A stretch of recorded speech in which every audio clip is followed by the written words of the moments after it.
Greetings and good day to everybody who watching this video and wondering why I sweating and what this sweat got to do with dogs. Boss man, everything in the details. You see what I'm saying? So let's get into it. You can call me Linx, yeah, and the Chinese Bulldog is my production. It's my creative gift. It's my artistic endeavor into creating living art. Yeah. So as an artist, I paint pictures and draw stuff like that, do graphic design and things. But that ain't the point. The point is where we start. I was about 3 years old when I get my first dog. One pot cake. I'm from the Bahamas, so in the Bahamas we call them a stray dog. You ain't know the mommy, you ain't know the daddy. Yeah, I had to get one of them. And through the years I had to get plenty of them. Them dogs don't die, they just go to the streets. We was young. What we know. We were changing islands in the Bahamas. It ain't like America where like you got one landmass, a couple little offshoot. The Bahamas, when you move from island to island. So you leave a dog with somebody, your mother, your pa, somebody get a dog away, family or cousin or something like that. Take over responsibility for the dog, no problem. So in any event, let's fast forward to the Chinese Bulldog. That's a little short summary of what I did with it. So I always, be into dog and minding dog and things like that. Everybody, most of them are my pigeons and stuff like that, but I was into the dog, you see? What else? So that led me in a journey, because I like enough dog king, man. I like the Rottweiler and the Pit Bull, the Staffy and the Staffy Bull, the Bull Terrier and the Mastiff. I like the Husky and the German Shepherd. I like the Chow Chow. I like the Sharpei. The Chongqing dog, yeah, I like them too. I even had a couple of them. Terrier, Bull Terrier, Airedale Terrier, Akita. I had many dogs in my lifetime. But it wasn't until after my lifestyle take a change that I really got into understanding as for a dog what I wanted, because my life to change, you see what I'm saying? And but I couldn't decide, because the dogs I see on TV and in cartoon didn't really exist, and the dogs I saw in real life, they had real life stories. I ain't here to upgrade nor bash nobody, so what I decided to do is nothing. I say, you can get the right dog one day. So a friend of mine, Spanish brother, Marco, his boss to leave him with 2 dogs of mine. Had Chino, who was blue, meat mouth, standard, Chinese Sharpei from Japan. And the other dog, I can't remember her name, but she was a Staffy Bull Terrier, a white and a brindle. You see? A white and a brindle. And matter of fact, the Sharpei only had one color. It was a single color Sharpei with no flower, none of that. Just an all blue dog. So, them dogs, they end up breeding and I end up getting one. You see what I'm saying? And, man, we started to breed against something else. We were throwing one Staffordshire, American Staffordshire Terrier from Naples named Jackson. He had a kind of sable coat. Yeah, kind of tall brother. Yeah, so we breed them together. We to get Mr. Chin Man. When we get Mr. Chin Man, that little drop on the ground. Them time he was using bargain trailer. Was no internet, was no Google. See what I'm saying? And man, you must get about 5 or 6 litters out of there, man. I see a virgin about a couple of days ago, must be about a year ago. And he showed me how he loved the dog, and I was proud, because everybody had to see people passing through time and time. Everybody just loved the dog. The only person that had a problem with the dog was one lady. She never did the dog no socializing them or trying to keep it in the crate. And one day the dog said, "Man, look here, you can let me out." That was the only problem we ever had. But everybody's still my friends to this day. If I see them, they still love me and still tell people about the dog. That was the foundation of the Chinese Bulldog, the concept and the theory, the practical and what you see, what you get. You understand? So, long story short, life take another twist, brethren, and you know what I'm saying? Things gone contrary, I end up losing them dog. Not really losing them, but rehoming them because I was dealing with a situation. I always hate myself for that.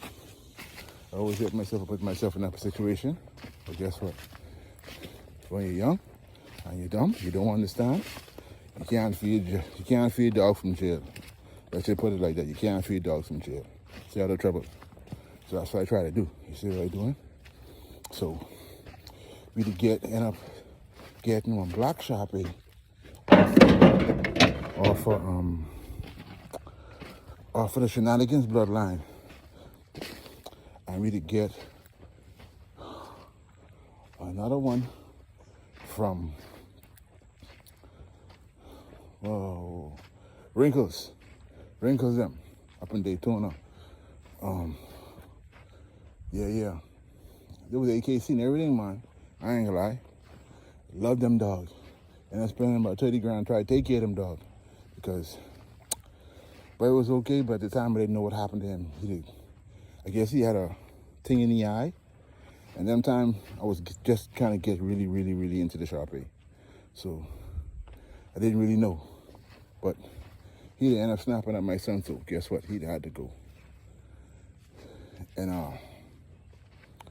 they all had to go.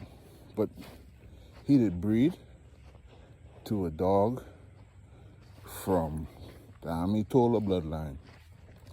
And at the same time that happened, we did have the puppies. So I said, you know what? These dogs short and bully looking. True and they small. True and the mummy dog was small. She did pass away though. She did pass away on the property. Just natural causes, I guess. One day she just wasn't walking no more. You know what I mean? She wasn't walking no more. That was the end of the ride. Yes, we had them puppy. And I liked them so much. And everybody that liked one of them, who get them, that like them, you know what I mean? We breed them together. I know you don't breed inbreed dog. You don't inbreed dog, but man, we wasn't trying to create no pure breed dog. We were trying to create a new breed dog. You see what I'm saying? Because I love them so much. I just want one pack of them just for me.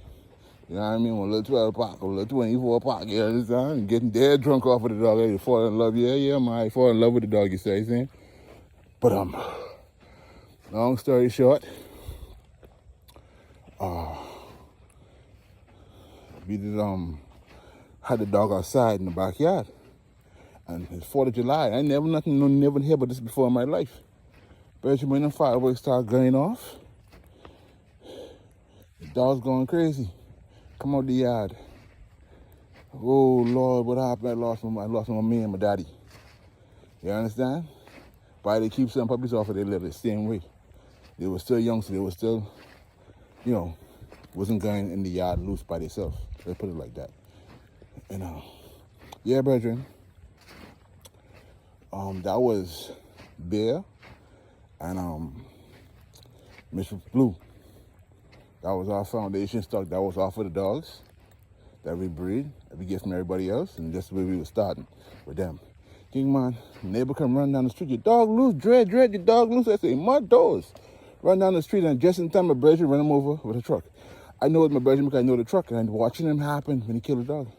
But he would drive me over and see about 70 years old, brother. He was ended up dying Alzheimer's or something like that. Yeah. But I ain't holding it against him, my brother. I mean, it was dark, it was nighttime. But I watched it happen, the other dog get loose. You understand? And his brother, they end up getting loose. I see him about 3 years later. He had a nice family, and I wasn't going to disturb that vibe, so that was that. But I started them 2 puppies. One was about 6 months. The other one was probably about 6 to 8 weeks. That way you get Junkanu. Goombay. That's where you get Goombay and Fat Boy. Yeah. They was all two separate little easy, so I didn't mind. I still line breeding on that and try to lock in, try to get Bear back. A Bear was a dread dog, he was small, but he was big in the front, but he looked like Scrappy-Doo. Yeah, man, he looked like Scrappy-Doo. Remember Scrappy-Doo from Scooby-Doo? The Scooby nephew. Yeah, they're bad. Yeah, he was just like that. So I like a dog. I started breeding them. What people start saying, I want one. Everybody I saw one got 10 customers staying away. I said, Mottos, boy, what happened? Feeling dead proud and dead good. So, long story short, King Man, that's the introduction of how it happened. This is my first video, really trying to express it. And I can share the website and everything else, but I get everything going properly and at least up to some kind of standard. Maybe I might do a whole series on just me working and putting it together. I do editing too, so, you know what I mean? A video could hit you in the head on a Wednesday for no reason. Yeah, man, just like that. I hope I make some sense. I ain't gonna edit this video because, let me show you all the property. Yeah.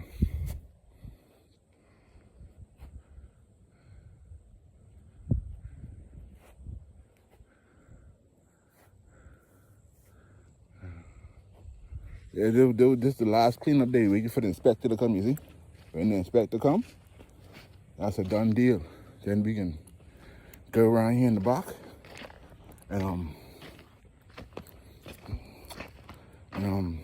build the kennels. We're putting the kennels back there, you see? It'll be a 10 by 100 slab. From that end of the yard to that end of the yard.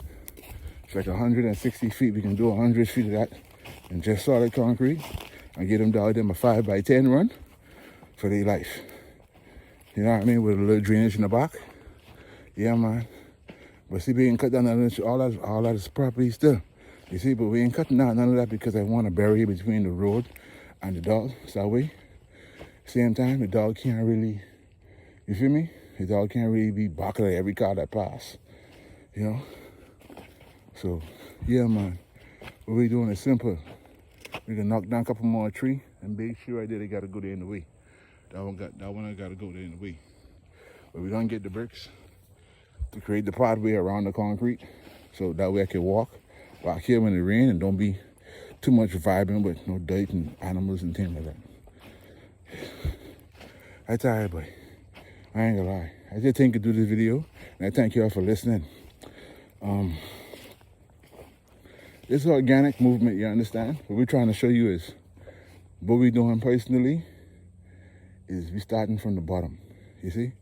But our bottom is a lot of people's roof, because that's just what it is, you know, because they level in our level, you understand? Now, probably next video I can start showing y'all some dogs and adding some, you know, some effects and whatever, make it look kind of decent. But this really like the first installment, you see? And I'm showing you this video is like a vibe to get you to realizing what's going on. Because you see, the Chinese Bulldog ain't like a dog you want to say is a top dog, guard dog. My dog is a watchdog, you see what I'm saying? My dog is watch people, watch their spirit, watch the vibe. Mottos, look at that hawk just flying. See why I like it out here? Y'all see that hawk just flying? That's when you know God with you, King Man. That's when you know God with you. Come and check you out and see what the vibe is. Yeah. We out here in the country, you see? And these dogs is more like guidance and protection, because they can charge the door or any area, any stranger approaching, from the exterior to the interior, just because they live there, out of love and respect for the fact that the humans feed them and the humans need protection so we can starve to death. It's a common sense deal. Yeah. I don't think they do it for no other reason. Yeah. But any event, bro, like, it's a lot to unpack. And I ain't really too versed on getting in front of this camera and talking same way. So you gotta get it from me piece by piece. I bring you up to speed of what's going on. Yeah, and as for the dogs here, man, we on our 6th generation. That means from the dogs we buy, from them down, not including them, but from them down, is 6 generations. And once I hit my 7th generation, you understand?